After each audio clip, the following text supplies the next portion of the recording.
Good evening and thank you for joining us. The Neshoba County Fair is known for serving up some spicy politics along with fair food favorites. Today, the Lieutenant Governor's race was on the menu. That's right. Current Lieutenant Governor Delbert Hosemann and State Senator Chris McDaniel went head-to-head in Founders Square.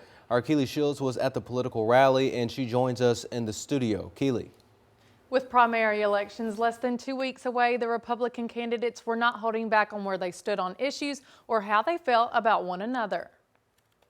I want to tell you we're in the best financial shape this state's ever been in.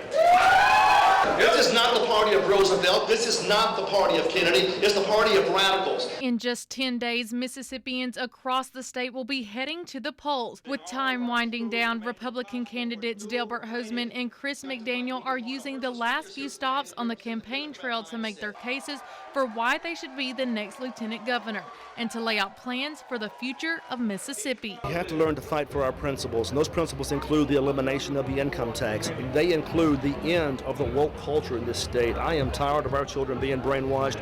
We're going to bring those professors home when they do that. We're going to make sure that Mississippians push back against Joe Biden and the federal government.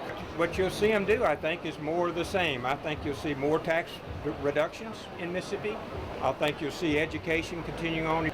Our special needs kids are not getting served in Mississippi like we need to. We need to devote some time to our entire healthcare system and then defining what the scope of care needs to be in every county. While each candidate was positive about the future of the Magnolia State, they weren't holding back anything when it came to their opponent. Senator McDaniel voted against every single local and private tax bill in the Senate the last 4 years and the last 8 years that I know about.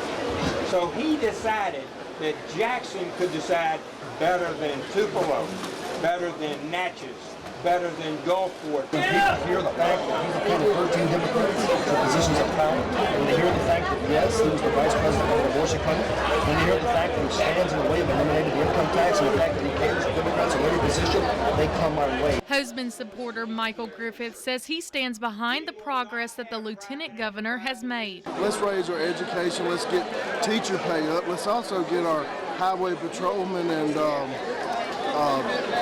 firemen and policemen. Let's get their pay up and at least closer to the surrounding state. McDaniel supporter Kelvin Smith says that the future of Mississippi starts with giving the people the choice to make decisions. I think giving the voice back to the people and have them being able to vote on things that they believe in is important, such as the ballot initiative.